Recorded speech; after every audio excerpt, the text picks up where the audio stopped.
Krishna Krishna Hare Hare Hare Rama Rama Rama Hare Hare। হরে কৃষ্ণ। সকালের ভাগবতম ক্লাসে সবাইকে স্বাগত জানাই। আজকে আমরা পাঠ করতে চলেছি শ্রীমদ্ ভাগবত স্কন্ধ 1 অধ্যায় 3, অর্থাৎ শ্রীকৃষ্ণ হচ্ছেন সমস্ত অবতারের উৎস। শ্লোক সংখ্যা 4। পশ্যন্ত দরূপমদভ্রচক্ষুষা সহস্রপদরো ভুজাননম্ভুতম সহস্রমূর্ধশোভনাক্ষি নাসিকম সহস্রমৌলম্বর কুণ্ডলোলসৎ। পশ্যন্তদরূপমদভ্রচক্ষুষা সহস্রপদরো ভুজাননম্ভুতম সহস্রমূর্ধশোভনাক্ষি নাসিকম সহস্রমৌলম্বর কুণ্ডলোলসৎ। মাতাজি।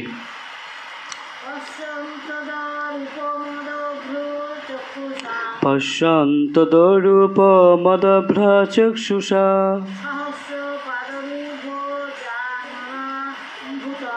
সহস্রপদরো ভুজাননম্ভুতম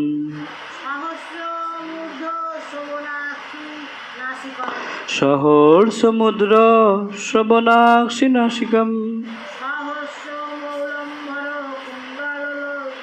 সহস্রমৌলম্বর কুণ্ডলোলসৎ। সবাই এবার শব্দার্থ আমার পরে পরে উচ্চারণ করো।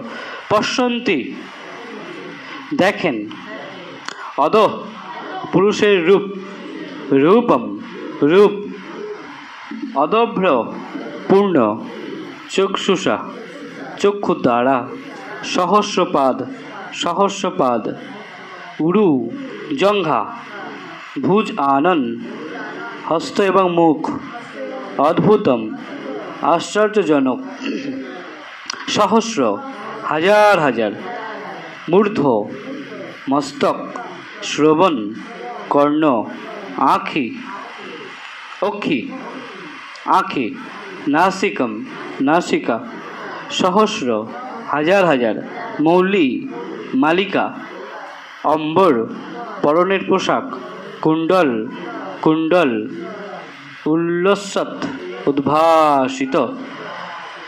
অনুবাদ, সবাই মনোযোগ দিয়ে শ্রবণ করো। ভক্তরা তাদের বিজ্ঞান চক্ষু দ্বারা পরম চমৎকার অসংখ্য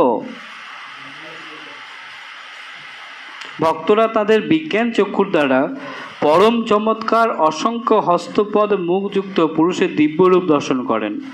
সেই শরীরে অসংখ্য মস্তক, কর্ণ, চক্ষু এবং নাসিকা রয়েছে। সেগুলি অসংখ্য মুকুট, উজ্জ্বল কুণ্ডল এবং মালিকার দ্বারা শোভিত। এটা ভগবানের বিশ্বরূপের কথা বলা হচ্ছে। সেই নবীন ভক্তরা যাদের কথা এর আগে শ্লোকে আলোচনা করা হলো, তারা কি করেন? কনিষ্ঠ অধিকারী যারা, তারা ভগবানের এই বিশ্বরূপ তাদের বিজ্ঞান চক্ষুর দ্বারা তাদের তখন জ্ঞান যোগে তারা আছে, ভক্তি যোগে এই মুহূর্তে আসছেনি, তারা জ্ঞান যোগে আছে। তাই বিজ্ঞান চক্ষু দ্বারা পরম চমৎকার অসংখ্য হস্ত, অসংখ্য পদ, অসংখ্য মস্তক, মুখ বিশিষ্ট ভগবানের বিশ্বরূপ, সেই দিব্যরূপ তারা দর্শন করেন। সেই শরীরে অসংখ্য মস্তক, কর্ণ, চক্ষু এবং নাসিকা নাক রয়েছে। সেগুলি অসংখ্য মুকুট, অনেকগুলো মাথা, তাই অনেকগুলো মুকুট পড়তে হয়েছে। অসংখ্য উজ্জ্বল কুণ্ডল এবং মালিকার দ্বারা শোভিত। অনুবাদ, ভক্তরা তাদের বিজ্ঞান চক্ষু দ্বারা পরম চমৎকার অসংখ্য হস্তপদ মুখযুক্ত পুরুষের দিব্যরূপ দর্শন করেন। সেই শরীরে অসংখ্য মস্তক আছে। বিশ্বরূপে ভগবানের অসংখ্য মস্তক দেখলাম আমরা এক্ষুনি। অসংখ্য কর্ণ, অসংখ্য চক্ষু, অসংখ্য নাসিকা রয়েছে। সেগুলি অসংখ্য মুকুট, উজ্জ্বল কুণ্ডল এবং মালিকার দ্বারা শোভিত। শিল প্রভুপাদ কিন্তু তাৎপর্য শ্রবণ করছি আমরা। আমাদের জড় ইন্দ্রিয়ের দ্বারা আমরা অপ্রাকৃত রূপ দর্শন করতে পারি না। অপ্রাকৃত রূপ আমরা জড় ইন্দ্রিয়ের দ্বারা প্রাকৃত রূপ যেটা, সেটা দর্শন করতে পারি। যেটা এই জগতের রূপ, এই গাছটা এই জগতের রূপ, এইটাতে এই রূপ এইরকম, কারণ এটা এই জগতের জিনিস। আমরা এই জগতের চোখ দিয়ে এটা দর্শন করতে পাচ্ছি। কিন্তু যেটা এই জগতের জিনিসই নয়, সেটা কি এই জগতের চোখ দিয়ে দর্শন করা সম্ভব না? সম্ভব না। সেটাই বলছে, আমাদের জড় ইন্দ্রিয়ের দ্বারা, এটা সব জড় ইন্দ্রিয়, তাই না? জড় ইন্দ্রিয় তাহে কাল, জিভে ফেলে বিষয় সাগরে। আমাদের জড় ইন্দ্রিয়ের দ্বারা আমরা অপ্রাকৃত রূপ দর্শন করতে পারি না। ভগবত ভক্তি অনুশীলনের ফলে যখন আমাদের ইন্দ্রিয়গুলি শুদ্ধ হয়, কি করলে? ভক্তি অনুশীলন, ভগবানের ভক্তি অনুশীলন করলে যখন আমাদের এই ইন্দ্রিয়গুলো শুদ্ধ হবে, তখন ভগবান স্বয়ং আমাদের কাছে প্রকাশিত হন। ভগবান স্বয়ং আমাদের কাছে প্রকাশিত হন। ভগবান বলছেন না, যেহেতু এরা ত্রিগুণাত্মিকা শক্তি দ্বারা মহাচ্ছন্ন হয়ে আছে, আমি হচ্ছি গুণাতীত, তাই এরা আমাকে বুঝতে পারে না। এ তো 3টে গুণের মধ্যেই পড়ে আছে, আর আমি তো গুণের ঊর্ধ্বে। তাহলে ভগবদ্গীতায় বলা হয়েছে যে বলা হচ্ছে যে ত্রিগুণাতীত ভগবানকে কেবল শুদ্ধ ভক্তির মাধ্যমে অনুভব করা যায়। ত্রিগুণের অতীত, ত্রিগুণাতীত, ত্রিগুণ কি? সত্য রজতম, এর অতীত তিনি গুণের মধ্যে পড়ছেন না। এই ত্রিগুণাতীত ভগবান কেবল শুদ্ধ ভক্তির দ্বারা, ভক্তি আবার শুদ্ধ কথা যুক্ত হয়ে গেল, অশুদ্ধ ভক্তি, শুদ্ধ ভক্তি। অশুদ্ধ ভক্তিটা কি? অশুদ্ধ ভক্তি মানে কি? মনোবাঞ্ছা নিয়ে ভক্তি হচ্ছে। ভগবানের কাছে আসছি, জড় বাসনা আছে, আমার একটা এই দরকার, আমার একটা ওই দরকার। হ্যাঁ, এই যে মনের মধ্যে বাসনা এখনও আছে, বেঁচে আছে, মন শুদ্ধ হয়নি, হৃদয় শুদ্ধ হয়নি, হৃদয় পবিত্র হয়নি, তার মানে এটা অশুদ্ধ ভক্তি। হ্যাঁ, কনিষ্ঠ ভক্তি, কনিষ্ঠ অধিকারী দ্বারা। যখন উত্তম অধিকারী হব আমরা, তখন হৃদয়ে আর এই বাসনা থাকবে না। একটা শিশু, একটা মা তার শিশুকে সে ময়লার মধ্যে ময়লা মেখে পায়খানা করে শুয়ে আছে, মা কী করে? সেই শিশুর ময়লা পায়খানা সে পরিষ্কার করে। তা মা কীভাবে সেই সময় শিশু বড় হবে, হয়ে আমার এই করবে সেই করবে, তার কোনো স্বার্থ থাকে ওই সময় স্বার্থ থাকে না। মায়ের তখন ওটা ভালোবাসা, প্রেম থেকে শিশুকে তখন সে, যদিও সে ইন ফিউচারে ভবিষ্যতে সে বলে যে একটা এরকম বাসনা থাকে যে আমার এই ছেলে আমার যখন বার্ধক্য আসবে তখন সে দেখাশোনা করবে, কিন্তু একটা শিশুকে যখন মা দেখছে তার মধ্যে কিন্তু তখন কোনো বাসনা থাকে না। সে ভালোবেসে সেই শিশুটাকে সেবা করছে, ভালোবেসে তাকে। সেরকমভাবে ভগবানের প্রতি যখন আমাদের শুদ্ধ প্রেম আসবে, তখন ভগবান আমাদের কাছে কারো কাছে পুত্র সম। আমার ছেলে এসে গোপাল, ভগবান আমার কাছে বন্ধু। হ্যাঁ, ভগবান আমার কাছে আমার স্বামী। তখন ওই এসেই জড়জাগতিক বাসনা, আমার একটা ঘর করে দাও, আমার একটা ছেলে চাকরি করে দাও, আমার শরীর ঠিক করে দাও, তখন এই বাসনা থাকে না। তখন সেটা শুদ্ধ ভক্তি, শুদ্ধ প্রেম, অহৈতুকী ভক্তি, কোনো কারণ ছাড়া, হেতু অহেতু, অহৈতুকী, কোনো হেতু মানে কি? কারণ। কোনো কারণ ছাড়াই ভগবানকে আমি ভালোবাসছি। আমি ভালো আছি, আমি খারাপ আছি, এর জন্য আমি আসছি, আমার এখন অসুবিধা হয়েছে তাই ভগবানের কাছে এলাম, এটা হেতু নিয়ে এলাম, কারণ নিয়ে এলাম, তাই না? যে আমার কিছু প্রয়োজন, ভগবানের কাছে আসছি, তার মানে কি? একটা কারণ নিয়ে, তার মানে সকাম, ওটা তো অশুদ্ধ ভক্তি, শুদ্ধতা নেই। ঠিক আছে, আমার প্রয়োজন, ভগবানের কাছে আসছি, যার এটা অন্তত ভালো, যারা আসছে না তাদের থেকে ভালো। কিন্তু সবথেকে উচ্চ স্তর কি, ভালো স্তর কি, সবথেকে ভালোটা কি? নিষ্কামভাবে ভগবানকে ভালোবাসা। আসলে আমরা যদি একটু বিশ্লেষণ করি, ভগবান কি আমাদের কিছু দিতে বাকি রেখেছে? তাহলে চাওয়ার আর কি আছে? আর যদি মনে করি যে না, আমার ঘরটা খারাপ, বা ওরা প্রচুর ভালো ভালো খাওয়া দাওয়া করে, ভালো বস্ত্র পরে, আমার সেরকম বস্ত্র নেই, প্রকৃতপক্ষে যারা এই ভালো ভালোগুলো পড়ছে তারাও বা কতদিন পড়বে? এইসব তো জড় বস্তু ত্যাগ করতেই হবে। এই ঘরকে আমি সারা জীবন বাস করব? এই যে ঘরটা আমি এখন বাস করছি, করব? তাহলে আমাদের সবসময় নিত্য বস্তুর প্রতি আকর্ষিত হতে হবে, ভগবানের অন্তরঙ্গ শক্তির প্রতি আকর্ষিত হতে হবে, ওটা নিত্য। আর ভগবানের বহিরঙ্গ প্রকৃতি, এই নিকৃষ্ট জড়জগৎ সব অনিত্য। এই অনিত্য বস্তুর প্রতি মোহ মায়া সব ত্যাগ করতে হবে। এই কামনা বাসনা হৃদয়, এটাই হচ্ছে কুলসতা। হৃদয়কে নোংরা করে রেখেছে কে? আমাদের এই কামনা বাসনা, এই ভোগের বাসনা, এটাই হচ্ছে হৃদয়ের নোংরা। এই যে এক্ষুনি বললো, এই যে হৃদয় যদি না পরিষ্কার হয়, হ্যাঁ, তাহলে ভগবানকে জানা যাবে না, ভগবানকে, স্বয়ং ভগবানকে বোঝা যাবে না, তাই না? বললো না? হ্যাঁ, এই যে ইন্দ্রিয়গুলি যদি না শুদ্ধ হয়, এই যে ভগবত ভক্তি অনুশীলনের ফলে যখন আমাদের ইন্দ্রিয়গুলি শুদ্ধ হয়, তখন ভগবান স্বয়ং আমাদের কাছে প্রকাশিত হয়। এই মনটাও তো ইন্দ্রিয়, বললাম না আমরা 16টা মহত্ব তত্ত্ব। তো মনটাও যখন শুদ্ধ হবে তবে তো হৃদয়ে ভগবান এসে থাকবেন, নাকি নোংরা জায়গায় ভগবান আসেন না? ভগবান সর্বত্র বিরাজমান, কিন্তু আমি যে ভগবানকে আমার হৃদয়ে বসাতে চাইছি, আমি আমার বাড়িতে একটা সিংহাসন করেছি, সিংহাসন নোংরা করে তার উপরে ভগবানকে বসাবো? তো এই হৃদয়রূপ সিংহাসনে ভগবানকে কীভাবে বসাবো? হৃদয়টাকে পরিষ্কার করতে হবে তো আগে। তো তখন আমাকে বসাতে হবে না, তখন ভগবান স্বয়ং এখানে এসে প্রকাশিত। ভগবান যদিও আমাদের হৃদয়ে আছেন, কিন্তু আমাদের সাথে তার কোনো সম্পর্ক নেই, আমরা তাকে বুঝতে পারছি না, কারণ হৃদয় নোংরা হয়ে আছে। তাই তার সাথে আমাদের কোনো সম্পর্ক নেই। কিন্তু হৃদয় যখন পরিষ্কার হবে, যখন আমাদের এই কামনা বাসনা দূর, হৃদয় ময়লাটা তাহলে কি?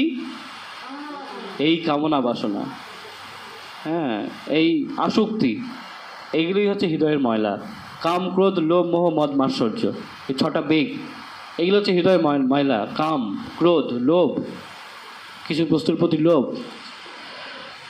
তো এটাই আমাদের শিক্ষা যে সব কিছু অনিত্য বস্তু, এটার প্রতি এত আসক্তি হওয়ার কি আছে? অর্থ, সম্পদ, স্ত্রী, পুরুষ, ভালো জামা প্যান্ট, রঙিন, এসবের প্রতি এত আসক্তির কি আছে? ভালো বাড়ি গাড়ি, এটা তো কদিনের ব্যাপার। এগুলো নিত্য বস্তুগুলোকে বুঝতে হবে যে নিত্য বস্তু সবসময় চাইতে হবে। হ্যাঁ, নিত্য বস্তুর প্রতি আকাঙ্ক্ষা বাড়াতে হবে। নিত্য বস্তুকে সেই ভগবানের প্রতি আসক্ত হও। কৃষ্ণ ভাবামৃতের প্রতি আসক্ত হও, কৃষ্ণ ভাবনার প্রতি আসক্ত হও, কৃষ্ণকে নিয়ে থাকো। তবে তো তিনি হচ্ছেন নিত্য, তবে তো আমি নিত্যতা প্রাপ্ত হতে পারবো, তাই না? তবে তো আমি এই বন্ধন থেকে মুক্ত হতে পারবো কোনো মুক্ত পুরুষের সংস্পর্শে আসলে, তাই না? আমিও বন্ধন মুক্ত হয়ে আছি, আমার পাশে সবাই বন্ধন হয়ে আছে, সবাই মায়ার বন্ধনে আবদ্ধ হয়ে আছে। তাহলে মুক্ত কে করবেন? যিনি মুক্ত পুরুষ, সেই শ্রী গুরুদেব, সেই বৈষ্ণব আচার্যরা, যারা মুক্ত, যাদের হৃদয়ে কামনা বাসনা নেই, তাই তো। অর্থাৎ এই যে লাইনটা, বৈষ্ণব হৃদয় সদা গোবিন্দ বিশ্রাম, বৈষ্ণব হৃদয় সদা গোবিন্দ বিশ্রাম। হ্যাঁ, অর্থাৎ বৈষ্ণবের হৃদয়ে কেন গোবিন্দ বিশ্রাম নিতে পারেন, আমাদের হৃদয়ে কেন পারছেন না? ইয়েস, বৈষ্ণবদের কামনা বাসনা আছে, জড়জাগতিক কোনো কামনা বাসনা নেই। তাদের কামনা বাসনা কি? কীভাবে আরও ভগবানকে উৎকৃষ্ট সেবা, হ্যাঁ, আরও কীভাবে ভগবানকে ভালো করে সেবা করব, আরও ভগবান কীভাবে খুশি হবে, আরও কীভাবে তিনি আনন্দ পাবেন, তার প্রীতিবিধানের জন্য সব কিছু তারা ভাবছেন। এটাই তাদের কামনা। আত্ম ইন্দ্রিয় প্রীতিবাঞ্ছা, তাকে বলে কি? কাম। নিজের প্রতি, নিজের আত্ম ইন্দ্রিয়, নিজের ইন্দ্রিয়কে তৃপ্তি করব, নিজের চোখকে ভালো ভালো জিনিস দেখাবো, নিজের জীবকে ভালো ভালো জিনিস স্বাদ গ্রহণ করাবো, হ্যাঁ, নিজের ত্বককে গরমের সময় এসির হাওয়ায় রাখবো, ঠান্ডায়। এগুলো কি কি প্রীতিবাঞ্ছা? আত্ম ইন্দ্রিয়, নিজের আত্ম মানে কি? নিজের যে সুখে থাকবো, এটাকে বলা হয় কি? কাম। আত্ম ইন্দ্রিয় প্রীতিবাঞ্ছা তাকে বলে কাম। আর কৃষ্ণ ইন্দ্রিয় প্রীতিবাঞ্ছা ধরে প্রেম নাম। তাহলে জড়জগতে আমরা বলি আমি ওকে ভালোবাসি, আমি ওকে প্রেম করি, তাহলে প্রকৃতপক্ষে কি? সেটা কাম। প্রেমটা কার উপর ভিত্তি করে দাঁড়িয়ে আছে? যদিও প্রেম নয়, ওই সম্পর্কটা কার উপর ভিত্তি করে দাঁড়িয়ে আছে? ও যদি আমার জন্য এটা করে, তবে ওর প্রতি আমার প্রেমটা থাকবে। কালকে ওই কাজটা করা, ওই সেবাটা বন্ধ করে দিক, প্রেম থাকবে? কালকে স্ত্রী তার স্বামীর জন্য রন্ধন বন্ধ করে দিক, প্রেম থাকবে না। কালকে ছেলে বাবাকে দেখা বন্ধ করে দিক, বাবার প্রতি ছেলের প্রেম থাকবে না। অল্প বয়সে বাবা যদি ছেলেকে বলে যাও ইনকাম করো, প্রেম বাবার সাথে ছেলের প্রেম থাকবে না। তাহলে এগুলো কিছু প্রেম নয়, এগুলো কোনো ভালোবাসা না, এগুলো হচ্ছে কাম। জড়জগতে ভালোবাসা কিছুই হয় না। ভালোবাসা কি? প্রেম কি? একমাত্র কৃষ্ণের ইন্দ্রিয় প্রীতিবাঞ্ছা করা, কৃষ্ণকে খুশি করাই হচ্ছে প্রেম। তাই জড়জগতে কিছুই প্রেম নেই, কিছুই ভালোবাসা কিছুই নেই, সব আত্ম ইন্দ্রিয় প্রীতিবাঞ্ছা, তাকে বলে কাম। আর কৃষ্ণ ইন্দ্রিয় প্রীতিবাঞ্ছা ধরে প্রেম নাম, সেটাই প্রেম। তো এখন তাহলে ভক্তের কামনা বাসনা থাকবে কিরকম কামনা বাসনা? কৃষ্ণের জন্য সে কিছু উৎকৃষ্ট সেবা করতে চাইবে। এই জন্য বৈষ্ণব হৃদয়ে জড়জগতিক কামনা বাসনা নেই। তাই বৈষ্ণব হৃদয়ে আমাদের প্রত্যেক হৃদয়ে কে বাস করছে? কৃষ্ণের অংশেরও অংশ বাস করছে। ভালো করে ভাবো, অংশের অংশ কলা বাস করছে, তাই না? ক্ষীরোদক এই বিষ্ণু। তো এই বিষ্ণুকে যদি এই বলা হয়েছে কি আমাদের শাস্ত্রে, দেহরূপ একটা দেহটাকে একটা বৃক্ষের সাথে তুলনা করে, একটা গাছ। এই গাছে দুটো ডাল আছে, হ্যাঁ, এই দেহরূপ বৃক্ষে দুটো ডাল আছে। একটা ডালে বসে আছেন কে? ভগবানের ওই অংশ ক্ষীরোদক বিষ্ণু তত্ত্ব ভগবান পরমাত্মা রূপে বসে আছেন। আর একটা ডালে বসে আছেন কে? জীবাত্মা। আমি কিন্তু এই দেহটা নই, আমি হচ্ছি জীবাত্মা। দেহ তো আমি ধারণ করেছি, জীবাত্মায় দেহে প্রবেশ করেছে, করে বাস করছে কিছুদিন, তাই না? আবার এই দেহটা ত্যাগ করে আবার সে অন্য দেহ ধারণ করবে। তো এই দেহরূপ বৃক্ষে দুটো ডাল আছে। একটা ডালে কে বসে আছে? পরমাত্মা রূপে ভগবান বসে আছে, আর একটা ডালে জীবাত্মা বসে আছে। এবার এই গাছে অনেক ফল হয়েছে, ঠিক আছে? এই ফলগুলো ভোগ করছে কে? এই জীবাত্মা ভোগ করছে। আর কারণ আর পরমাত্মা ক্ষীরোদক বিষ্ণু কী করছেন? সাক্ষী রূপে সেগুলো দর্শন করছেন। আমরা বলি না সব ভগবান দেখছেন, হ্যাঁ, তার চোখকে ফাঁকি দেওয়ার কোনো, এইভাবে ভগবান দর্শন করছেন। বোঝা গেল ব্যাপারটা? এখন কথা হচ্ছে কি, ভগবান তো দর্শন করছেন কেন? আমরা যে কর্মগুলো করছি তার ফল ভোগ করাতে হবে। তাই ভগবান সর্বদাই আমাদের কি এই কর্মগুলো দর্শন করতে ব্যস্ত, সর্বদাই তিনি আমাদের এই ফল ভোগ করানোর দায়িত্বে ব্যস্ত। আমরা যারা সকাম কর্ম করছি, আমরা কেন কর্ম করছি? তুমি জল কেন তুলতে যাচ্ছিলে? তুমি কেন কর্ম করেছো এতদিন? সব সকাম কর্ম, নিজে ভালো থাকবো। বাড়ি কেন করেছি? নিজে আরামে থাকবো। তা ফল ভোগ করাতে হবে না? ওই জন্য ক্ষীরোদক সাহেব বিষ্ণু সর্বদাই ফল ভোগ করাতে ব্যস্ত, ফল ভোগ করাতে ব্যস্ত। আমাদের কীভাবে এর ফলটাকে ভোগ করে দেওয়া যায়, দিয়ে একে মুক্ত করা যায়। কিন্তু আমরা তো সর্বদাই একটার পর একটা শরীরে শুধু সকাম কর্ম করেই চলেছি, ফল থেকে মুক্ত হতে পারছি না। অর্থাৎ মুক্ত জীব মানে কি? যার কোনো কর্মফল আর নেই, মুক্ত। না তো সে পাপের ফলে আছে, না তার পুণ্য ফলে আছে। ভগবানও চাইছেন এসব ফল টল ভোগ করে দিয়ে একে মুক্ত করে পাঠিয়ে দিই, কিন্তু না, আমরা চাইছি না। না, আমরা আরও ফল ভোগ করবো, আরও ফল দাও, সে পাপের ফল দাও, পুণ্য ফল দাও, আরও ভোগ করবো। আর তিনি চাইছেন কি এর ফলটা ভোগ করে দিয়ে পাঠিয়ে দিয়ে একে না, একটার পর একটা দেহ। আমাদের তো কামনা বাসনা শেষ হচ্ছে না। এই কাম তো চির অতৃপ্ত, ভগবান গীতায় বলেই দিয়েছেন। অর্জুন প্রশ্ন করেছিলেন যে মানুষ না চাইতেই কিসের জন্য এই মানুষ পাপে প্রবৃত্ত হয়? গীতায় আছে না? গীতায় ভগবান, অর্জুন প্রশ্ন করেছিল, ভগবান কি বলেছিলেন? যে এই কাম মানুষকে জোরপূর্বক পাপে লিপ্ত করে। তাহলে আমাদের এই কামনা বাসনা পূর্ণ হচ্ছে না, তাই পরপর একটা করে দেহ ধারণ করতে হচ্ছে। আমার প্রচুর মাংস খাওয়ার কামনা, এর পরের জীবনে অবশ্যই মাংসাশী কোনো প্রাণী ভালো, যারা মাংস খেতে বেশি ভালো পারে, যারা বড় সুন্দর শক্ত দাঁত আছে, হাড়গোড় চিবাবে, তাই না? মানুষের হাড় চিবাতে গেলে দাঁত এখন ভেঙে যাচ্ছে, দাঁতে ব্যথা করছে, যন্ত্রণা। কিন্তু তার হৃদয়ে কামনা আছে, একটু ভালো করে একদিন যদি চিবাতে পারতাম। এই কামনা থেকে সে একটা কী দেহ পাবে? সে একটা সিংহ দেহ পাবে, সে একটা বাঘের দেহ পাবে। এর সব খাঁচা বাঘ দেহ তৈরি করেছে কেন ভগবান? ওই কামনাটাকে তাকে ওই দেহ দিয়ে পূর্ণ করাবে। এখন যদি পাখি যদি বলে আমি মানুষের মতো হাঁটবো, পারবে? মানুষের কামনা হয়েছে পাখির মতো উঠবে, তাহলে তাকে কোন দেহ ধারণ করতে হবে? পাখি দেহ ধারণ করতে হবে। সে অবশ্যই পরের জীবনে ওই পক্ষী কোনো দেহ ধারণ করবে। ঠিক যেভাবে ভরত মহারাজ হরিণ দেহ ধারণ করেছেন, হরিণের প্রতি আসক্তি হয়ে আছিল তার, তাই না? সারাদিন হরিণ হরিণ হরিণ হরিণ চিন্তা। অন্তকালে মামেব স্মরণ মুক্ত কলে। অন্তকালে আমাদের সেই সময় আমরা যে প্রবৃত্তি, যে ধারণা নিয়ে আমরা দেহ ত্যাগ করবো, অন্তকালে মামেব স্মরণ মুক্ত কলে বেরম, সে সেই রকম ভাব প্রাপ্ত হবে, সে সেই রকম দেহ প্রাপ্ত হবে। তো অন্তকালে সে ওই ভরত মহারাজ হরিণ হরিণ হরিণ করে মরে গেছে, ব্যাস হরিণ হয়ে গেছে। আর এবারে কথা হচ্ছে কি, শেষ সময় আমরা ভাববো কি চিন্তা করব? কৃষ্ণের চিন্তা হবে? সারা জীবন ধরে কৃষ্ণের চিন্তা করিনি, আর শেষ সময় কৃষ্ণ চিন্তা হবে? সারা জীবন ধরে যা চিন্তা করেছি সে সময় সেই চিন্তাই হবে। সারা জীবন ধরে সংসার সংসার সংসার সংসার সংসার সংসার, সং আর ছাড়, সংযুক্ত সার। সং মানে কি? সংসারে দেখো নি, যেটা নয় সেটা সেজে বসে আছে সে, ছদ্মবেশ।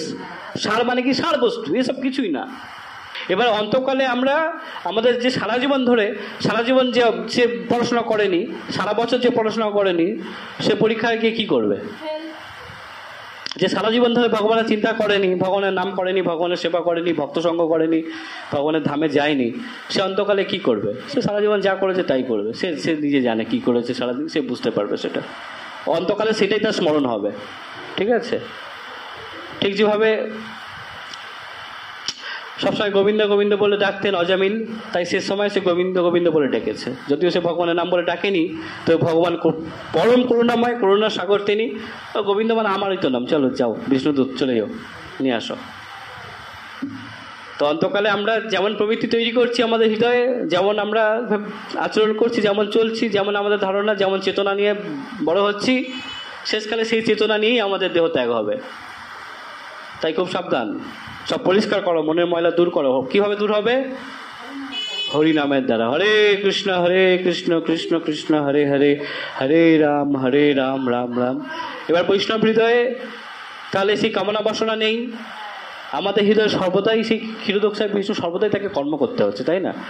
সবসময় সে পরিশ্রম করছে না, আমাদের সবসময় কামনা বাসনা হচ্ছে, সে সবসময় তাকে দর্শন করতে হচ্ছে, সাক্ষী থাকতে হচ্ছে, সেগুলোকে ফলভোগ করানোর জন্য তাকে ব্যবস্থা করতে হচ্ছে। সর্বদাই সে চিন্তা সর্বদাই সে কর্মেরত, তাই না? আমরা তাকে কি বিশ্রামে রেখেছি? বিশ্রামে রেখেছি কি আমরা? কিন্তু বৈষ্ণব তাকে বিশ্রামে রেখেছে। কেন?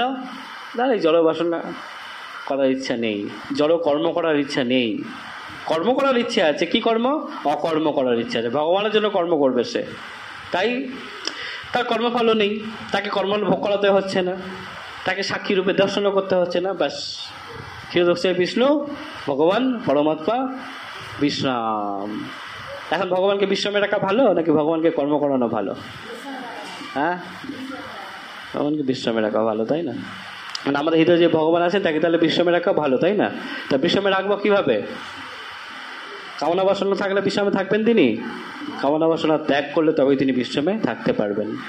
যদি আমরা কৃষ্ণ ভাবামৃত অনুশীলন করি, আস্তে আস্তে আমাদের এই হৃদয় তখন পরিষ্কার হবে, গোবিন্দ তখন আস্তে আস্তে আস্তে আস্তে সেখানে প্রকাশ পাবেন এবং সেখানে তিনি বিশ্রাম করবেন। তারপর তাহলে ভগবদ্গীতায় বলা হয়েছে যে ত্রিগুণাতীত ভগবানকে কেবল শুদ্ধ ভক্তির মাধ্যমে অনুভব করা যায়, ভগবানকে শুদ্ধ ভক্তির মাধ্যমে কেবল অনুভব করা যায়। তাই বেদেও প্রতিপন্ন হয়েছে কেবল ভগবত ভক্তির মাধ্যমে জীব ভগবতমুখী হয়, ভক্তির মাধ্যমে। বেদেও প্রতিপন্ন হয়েছে ভক্তির মাধ্যমে কেবল আমরা ভগবানের দিকে যেতে পারি এবং ভগবত ভক্তির প্রভাবেই কেবল ভগবান তার হৃদয়ে প্রকাশিত হন। ভক্তি অর্থাৎ এই জ্ঞানের উদ্দেশ্য কি, কর্মের উদ্দেশ্য কি, কর্মযোগ জ্ঞানযোগ এসব উদ্দেশ্য কি? ভক্তিযোগে নিজেকে তুলে আনা। জ্ঞান না হলে তো ভগবানকে জানতে পারবো না, ভগবান তো দূরের কথা নিজেকে জানতে পারবো না। আমি যে দেহ নই, আমি যে আত্মা, আমার মধ্যে আরেকটা পরমাত্মা রয়েছে, তারপরে এই আত্মাটা ভগবানের অংশ। হ্যাঁ, ভগবানই আত্মাগুলো থেকে আত্মাটা সৃষ্টি করেছেন, ভগবান আমার নিত্য পিতা, এটা জানছি কোথা থেকে? জ্ঞানের মাধ্যমে, তাই না? এই শাস্ত্র পড়ে, ভগবদ্গীতা, ভাগবতম এগুলো পড়ে আমরা এই জ্ঞানটাকে পাচ্ছি। তো এইটা জানলাম, জেনে তারপরে আমি হচ্ছে কৃষ্ণের দাস, তাই না? জীবের স্বরূপ হয় কৃষ্ণের নিত্য দাস, তার দাসত্ব করছি, তাই না? তার সেবা করছি। দাস মানে কি? দাস মানে কি ঘরে বসে থাকবো দাস? দাস নাকি? হ্যাঁ, সেই জায়গায় প্রতিষ্ঠিত হতে হবে। তো আমি কৃষ্ণের দাস, কৃষ্ণের সেবা করছি। শুধু আম করলে হবে? আমটা খেয়ে দেখতে হবে, তবে তো তার সাক্ষাৎকার হবে। আমি দাস, ব্যাস হয়ে গেল। যতক্ষণ আমি তার সেবায় যুক্ত হচ্ছি, দাসত্ব করা হলো কি না? মানে আমি যত সেবা করছি এটা বুঝতে হবে। দেখো, নিজেকে কীভাবে মাপকাঠি করা যায়, নিজের কাউকে কিছু বলতে হবে না, কে কত ভক্তি আমরা করছি এটা বুঝতে পারা যায়, যে আমি কতটা ভগবানের সেবায় যুক্ত আছি। যত আমি ভগবানের সেবায় যুক্ত আছি, তার মানে আমি মায়ার দাসত্ব তত কমিয়ে ফেলেছি। ভগবানের দাসত্ব বাড়ছে, মায়ার দাসত্ব। এখন আমরা কিসের দাসত্ব করছি? জীব যা খেতে বলছে খেয়ে ফেলছি। কার দাসত্ব করছি? ওই মায়ার দাসত্ব, জীবের ইন্দ্রিয়ের দাসত্ব করছি। আর এখন আমি ভগবানের সেবায় যুক্ত হচ্ছি মানে কি? ইন্দ্রিয়ের দাসত্বগুলো কমছে, ভগবানের দাসত্বটা বাড়ছে। এটা কমছে, জড় বাসনা, জড় আসক্তি কমছে, জড় জগৎ কমছে, চিৎ জগৎ, চিৎ বাসনা, চিৎ ভগবান বাড়ছে। ঠিক, এটা যত কমবে, যত তাড়াতাড়ি কমবে, এটা তত তাড়াতাড়ি বাড়বে। এটা যত কমে যাবে, শেষ হয়ে যাবে একদম, এটা পুরো ভর্তি হয়ে যাবে। এই হচ্ছে ব্যাপার।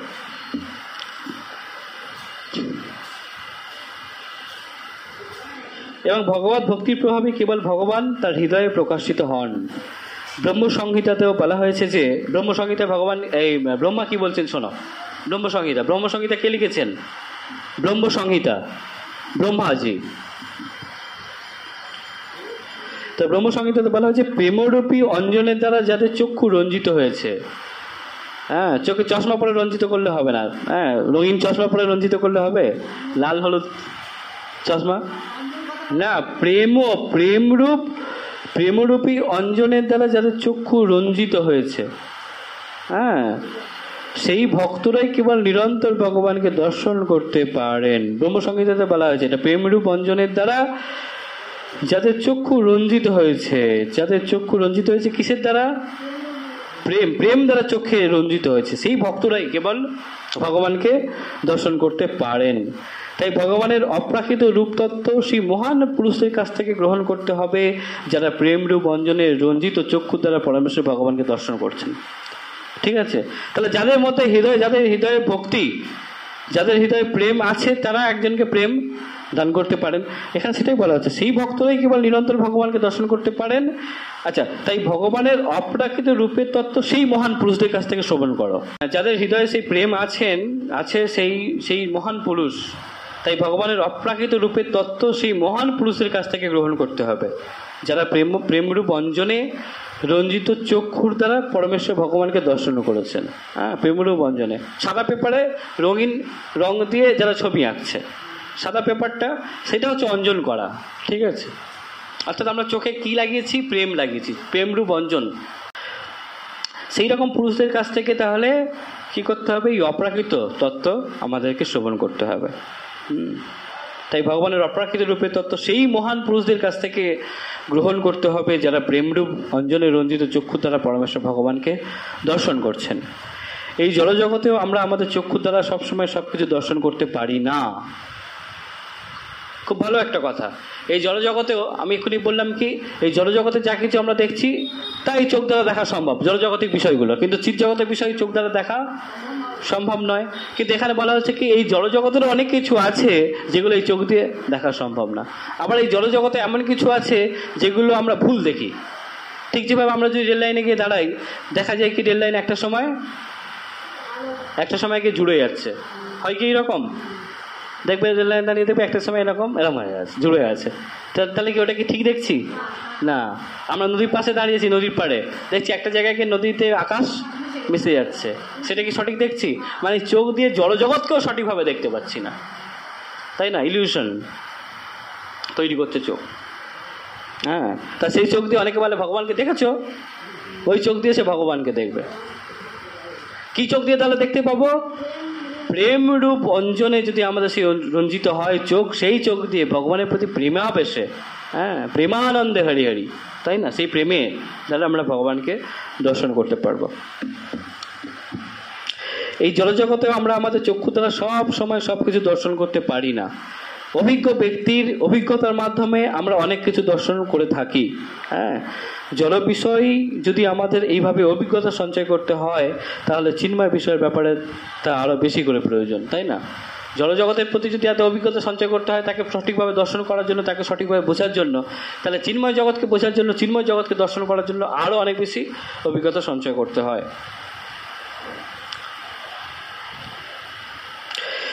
তাই ধৈর্য এবং অধ্যবসায়ের মাধ্যমেই কেবল আমরা পরম সত্য এবং তার বিভিন্ন রূপ সম্বন্ধে জানতে পারি। কি বললো এটা? ধৈর্য আর অধ্যবসায় কথার অর্থ?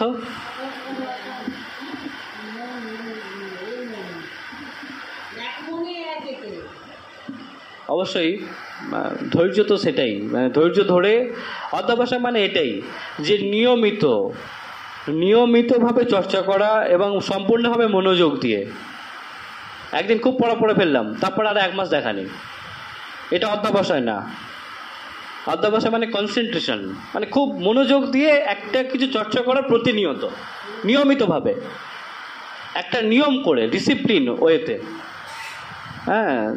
কালকে আমি রাত 12টা পর্যন্ত পড়লাম, তারপরে আর 2 দিন পড়ছি না, এটা অধ্যবসায় নয়, ঠিক আছে? তাহলে আমরা এখানে বলেছি, তাই ধৈর্য এবং অধ্যবসায়ের মাধ্যমে কেবল আমরা পরম সত্য এবং তার বিভিন্ন রূপ সম্বন্ধে জানতে পারি। তাহলে আমি বারবার যে বলছি, যখন পাঠ হচ্ছে তোমরা তখন সবাই খুব মনোযোগী হও। আমি যদি মনোযোগী হব, তাহলে লাইট পাখা জ্বলছে সেদিকে আমার মন গেল কি করে? আর মনোযোগী হচ্ছি না বলেই এই জড়জগতিক এই খিদে বাড়ছে, এই ঘুম পাচ্ছে, এগুলো সব এই জন্যই হচ্ছে, কারণ মনটা এখানে নেই। পাঠকেরও ঘুম পায় না, কারণ পাঠকের মন সর্বদা এখানে আছে। আর যে প্রকৃত শ্রবণ করছে শ্রোতা, যে খুব আনন্দে উদ্ভাসিত এই শুনে, বাহ এত সুন্দর তত্ত্ব, তারও ঘুম পাবে না, তার ঘুম পাবে না। আর যে অন্য কিছু চিন্তায় রত আছে, মাঝে মাঝে শুনছে, আবার অন্যদিকে মন চলে আসে, তার এরকম আস্তে হতে হতে অন্যদিকে চিন্তাটা তাকে গ্রাস করে ফেলবে মায়া, আর এই চিন্তাটা তাকে শেষ করে দেবে। মায়া সর্বদা এগুলো করতে চাইছে আমাদের সাথে। তুমি এত সহজে কি মায়া আমাদেরকে ত্যাগ করবে, ছাড়বে? অনন্তকাল ধরে আমরা মায়ার দাসত্ব করছি, ফ্রিতে, বিনা পয়সায়। আমরা ভগবানের পুত্র, ভগবানের দাসত্ব করব, তা না করে কি করছি? মায়ের দাসত্ব করছি। ফ্রিতে আমাদের দাস রূপে তিনি পেয়েছেন, অত সহজে ছাড়বে? আর তারও তো একটা সেবা আছে, ভগবান তো তাকে সেবা দিয়েছেন, যে কে সম্পূর্ণ না পরীক্ষা নিরীক্ষা করে যাচাই না করে আমার কাছে পাঠাবে না, এই চিৎ জগতে পাঠাবে না। তা সে তো সেই পরীক্ষা নিরীক্ষা নেবেন না, ওই জন্য ঘুম আসছে, এই তত্ত্বগুলো কানের ভিতরে ঢুকছে না, ওই জন্য আমাদের হৃদয় পরিষ্কার হবে না, এই দৃঢ়তা আসবে না। আমি কি বলছি, মালাগা তো বেশি দিন চলবে না। যদি না এই ভক্তিপথে আমরা দৃঢ়ভাবে থাকতে পারি, এটা দুদিনের জন্য নয়, একদিনের জন্য নয়, এক মাসের জন্য নয়, এক বছরের জন্য নয়। চক্ষুদান দিল যে জন্মে জন্মে প্রভু সেই। এই ভক্তি জীবন কি দুদিন পালন করে বাস বন্ধ হয়ে গেল? এইটা হচ্ছে আজীবনকালের জন্য, এটা সারা জীবনের জন্য। কিন্তু সারা জীবনের জন্য আমরা থাকবো কিভাবে? থাকবো এই শ্রবণের দ্বারা থাকতে পারবো। একমাত্র একটাই পথ, শ্রবণ আর কীর্তন। ভগবানের নাম জপ করবো আর এই ভাগবত কথা শ্রবণ করবো, না হলে কিন্তু এই সেবা বেশি দিন থাকবে না।